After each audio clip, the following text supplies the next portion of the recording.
지난주에 우리 나눴던 전체적인 이야기가 이것이었습니다. 지난주는 하나님의 권능을 체험하는 것에 대해서 이제 말씀을 우리가 나눴었다면 이번 주는 죽은 우리를 살리신 권능에 대해서 말씀을 하세요. 그런데 우리가 여기서 한 가지 좀 주목하실 것이 오늘은 좀 조금 다른 시각에서 본문을 좀 살펴보려고 합니다. 왜냐하면 오늘 본문에서 말씀하시는 그 몇 가지가 단어들이나 그 구절들이 사람들이 오해하는 경향들이 있거든요. 그래서 우리가 그것을 좀 중심으로 해서 본문을 이제 색다른 시각, 다른 시각에서, 다른 방향에서 살펴보는 시간을 가지려고 합니다.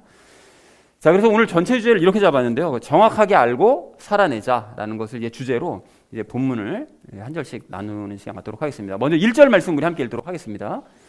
또 그분께서 범법과 죄들 가운데서 죽었던 너희를 살리셨도다 라고 말씀하십니다.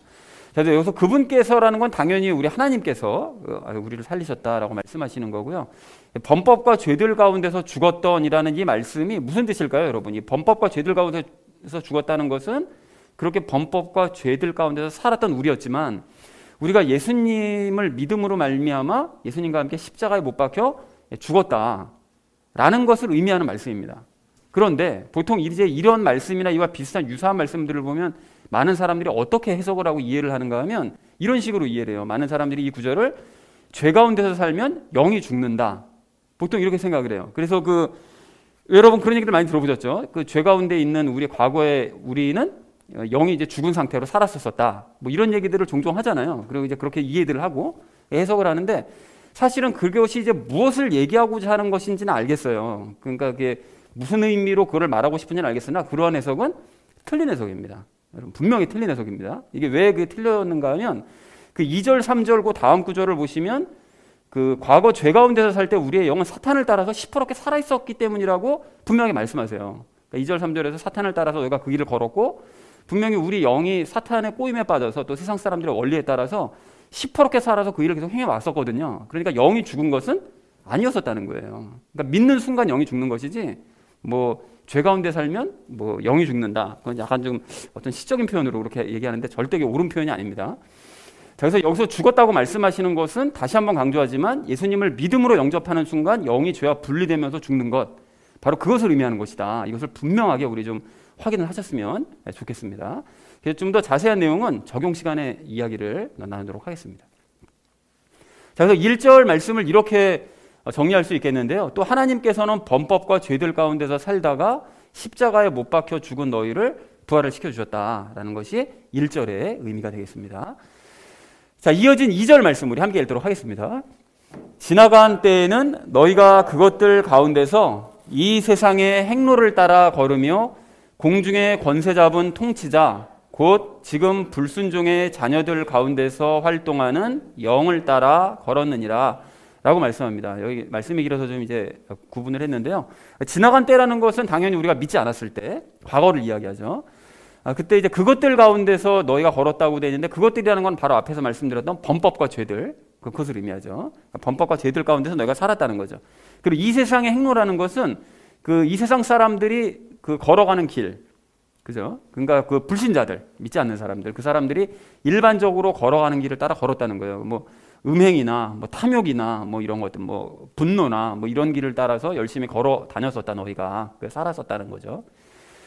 자, 그리고 2절 하반절을 보면 이제 공중의 권세 잡은 통치자, 이거 굉장히 유명한 구절이죠. 많은 사람들이 이 부분을 굉장히 좀 많이 알고들 있는데 사탄을 뜻합니다. 공중의 권세 잡은 통치자 또는 불순종의 자녀들 가운데 활동하는 영, 그것은 이제 사탄을 의미하는데, 근데 이 구절만 보고서 이제 사탄이 세상의 권세를 모두 움켜쥐고 있다고 생각하는 사람들이 많아요. 공중의 권세를 잡았다 그러니까 이 온 우주의 권세를 걔가 잡고 있구나. 그러니까 사람들이 이렇게 악한 짓을 하는 것이로구나. 이제 이렇게 이해하는 사람들이 굉장히 많은 정도 아니라 대부분이 그렇게 생각하고 있을 거예요. 그러니까 이렇게들 이제 이해를 하는데 절대 아닙니다, 여러분. 절대 아닙니다. 제가 이 그림을 종종 보여드리는 이유는 머리에 각인시키시라고. 이게 흰색은 믿는 자들이고 검은색은 불신자들이라고 했을 때 불신자들이나 믿는 자들이나 그 모든 사람들 위에서 통치하시는 분은 하나님이세요. 전 우주를 통치하시는 분은 하나님이시라고요. 그리고 불신자들 위에서 역사하는 그 존재가 공중 권세 잡은 통치자라는 거예요. 그래서 이 부분에 대해서는 우리가 이미 말씀을 많이 드려왔었는데 추가적인 사항과 함께 적용 시간에 제가 이 부분에서 좀 더 자세하게 말씀을 드리고 마음속에 확실하게 좀 정리를 하시는 그런 시간을 좀 갖도록 하겠습니다. 자, 그래서 2절 전체 의미를 이렇게 정리할 수가 있겠는데요. 믿기 전에는 너희가 범법과 죄들 가운데서 세상 사람들이 걷는 길을 따라 걸었었고 불신자들 가운데서 활동하는 사탄을 따라서 너희가 걸었었던 것이 맞다. 과거에는 너희가 그랬던 존재다. 라는 것이 2절의 의미가 되겠습니다. 자, 이어진 3절 말씀 우리 함께 읽도록 하겠습니다. 지나간 때에는 우리도 다 그들 가운데서 우리 육신의 욕심 안에서 생활하며 육신과 생각의 욕망을 이루어 다른 사람들과 같이 본래 진노의 자녀들이었으나 라고 말씀합니다. 여기서 우리 그리고 또 그들이라고 얘기하겠는데 여기서 우리라는 것은 이제 편지를 쓰고 있는 바울과 바울의 동역자 또는 뭐 아니면 좀 범위를 넓게 생각하면 먼저 믿은 사람들 그런 사람들을 의미하고요. 그들이라는 건 이제 불신자들이죠. 그러니까 먼저 믿은 자와 불순종의 자녀들, 불신자들을 의미하는데 육신의 욕심 안에서 생활했다는 것은 육신을 만족시키려는 그런 욕심 안에서 우리도 옛날에는 그렇게 생활을 했었었다라는 것을 이야기를 하고 있습니다. 그리고 육신과 생각의 욕망이라는 것은 육신과 혼의 욕망을 이야기하고 있죠. 자, 그래서 여기 진노의 자녀들이라고 말씀하시는데 이거를 여러분 잘 생각해 보시면 육신의 욕심 또는 육신과 생각의 욕망을 이루며 사는 사람들 그런 사람들은 하나님의 진노 가운데 있다는 거죠.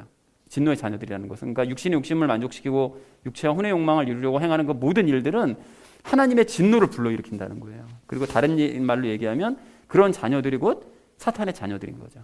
자, 그렇다는 사실을 이제 확인하시면서 3절을 정리하면 이렇게 정리할 수 있겠습니다. 믿기 전에는 우리도 다 불신자들처럼 육신의 만족을 위해서만 살았고 육체와 혼의 욕망을 이루기 위해서 살았으므로 하나님의 진노를 일으키는 그런 자들에 불과했었다. 과거에는 우리가 정말 보잘것없는 불신자들과 전혀 다를 바 없는 그런 자들이었다라는 것이 이제 3절의 의미가 되겠습니다.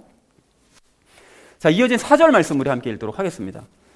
긍휼이 풍성하신 하나님께서 친히 우리를 사랑할 때 보여주신 자신의 크신 사랑으로 인하여 라고 말씀하는데 여기서 우리를 사랑할 때 보여주신 자신의 크신 사랑 이것이 무엇인가 하면 십자가 사랑을 의미하죠. 그래서 십자가 그 사랑이 다른 그 서신서에도 말씀하시는 것처럼 우리가 뭐 잘 행할 때 하나님께서 우리를 사랑하셔서 구원하신 것이 아니라 정말 죄 가운데 엉망진창으로 뒹굴고 있을 때 우리를 구원하신 거거든요. 그러니까 사실 뭐 의로운 사람을 위해서 대신 죽어줄 수는 있고 뭐 다른 어떤 그 모습을 위해서 대신 죽어주는 사람은 있을 수 있는데 죄인을 위해서 대신 죽어줄 수 있는 사람은 예수님 한 분밖에 없었습니다. 누가 그 엉망진창인 죄인을 대신해서 죽어주겠어요. 근데 그거를 우리 예수님께서 행하셨다는 거죠. 그 사랑 때문에 우리 하나님께서 우리를 살려주셨다는 거예요. 그 풍성하신 그 사랑으로. 자, 그래서 4절 전체 의미를 좀 이게 풀어서 설명하면 이렇게 설명할 수 있는데요.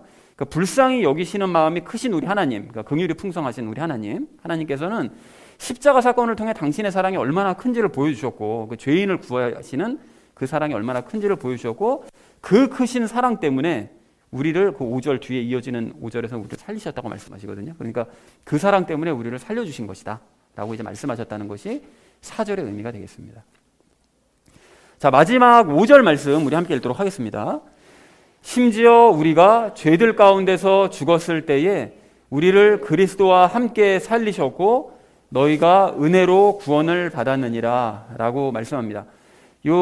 우리를 그리스도와 함께 살리셨다라는 것은 하나님께서 우리를 그러니까 우리의 영을 그 이제 죄와 이제 분리가 되면 이제 죽는데 그 죽은 채로 그냥 내버려 두지 않으시고 다시 부활을 시켜 주셨다는 거예요. 예수님과 연합하게 하셔서 우리를 다시 이제 부활시켜 내셨다라는 것이 이제 저 구절의 의미가 되겠고요. 여기 그 은혜로 구원을 받았다라고 이제 말씀할 때 이 은혜라는 그 의미를 그 사전적인 의미가 그렇잖아요. 우리가 왜 저기 어린애들 그 동화책도 보면 뭐 은혜 갚은 뭐 까치 뭐 이런 것들 보면 그게 다 이제 그냥 도움을 베풀어 준다는 어떤 그런 뜻이잖아요. 그러니까 사전적인 그런 의미에 따라서 그냥 단순히 그냥 도움을 베풀어 주셔서 우리를 구원해 주셨다 이렇게 보통 해석들을 하는데 사실은 그렇게 해석을 하면 안 됩니다. 이렇게 해석하면 안 되죠. 그러니까 은혜라는 것은 하나님께서 특별히 주시는 선물이에요.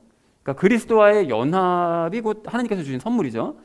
그렇게 그리스도와 연합해 주신 그 선물 때문에 우리는 구원을 받았다는 거예요. 그러니까 예수님과 연합했기 때문에 영이 구원을 받을 수 있는 그런 상태였다라는 구체적인 의미가 되겠습니다. 그러니까 은혜를 두루뭉술하게 해석해가지고 그냥 도움 베풀어 주셔서 우리가 구원받은 거지 뭐 이렇게 단순하게 해석할 것이 아니라 구체적인 이런 영적인 의미가 이 안에 내포되어져 있다라는 사실을 확인할 필요가 있는데요. 이 부분에 대해서도 자세한 내용은 좀 적용 시간에 함께 이야기를 나누도록 하겠습니다. 자, 그래서 5절 전체 의미를 이렇게 정리할 수 있겠는데요. 우리가 죄들 가운데서 죽었을 때에 하나님은 예수님과의 연합의 선물을 주심으로써 우리를 예수님과 함께 다시 살려내셨다라는 것이 5절의 의미가 되겠습니다. 자, 그래서 오늘 본문 말씀을 이렇게 정리할 수 있겠는데요. 하나님께서는 범법과 죄들 가운데서 죽은 너희를 다시 살려내셨다. 대전제로 선포하시고요. 과거에는 너희가 사탄을 따라서 세상 사람들이 가는 길로 너희가 걸었었고, 또 우리도 마찬가지로 육체와 혼의 욕심을 따라서는 진노의 자녀일 뿐이었었다. 그것이 2절, 3절의 내용이고요. 그런데 하나님께서는 그런 우리를 십자가의 그 사랑으로 죄 가운데서 죽은 우리를 은혜로, 그러니까 예수님과 연합시키셔서 우리를 다시 살려내셨다라는 것이 4절과 5절의 내용이 되겠습니다.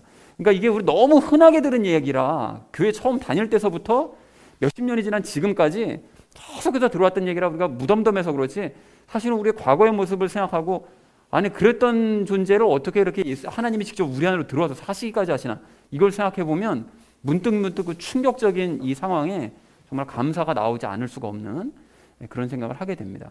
자, 그래서 오늘 그 말씀을 좀 중간 정리를 해보자면, 과거 끔찍한 죄들 가운데서 살았던 우리는 죽었다가 예수님과 함께 다시 살아났다. 그렇게 살려주셔서 은혜를 누리고 있다. 이것이 맞는데, 이것이 이제 하나님의 이제 권능이죠. 예, 맞는데, 이것은 우리가 그동안 또 많이 나눠왔었던 이야기이기도 하니까, 오늘은 좀 다른 시각에서 오늘 본문 말씀을 바라보면서, 아까 전에 말씀드렸던 이 주제요. 즉, 아까 전에 무엇이었죠? 그 정확하게 알고 살아내자라는 이 주제를 가지고 나머지 이야기들을 삶에 적용하면서 함께 이야기 나누도록 하겠습니다.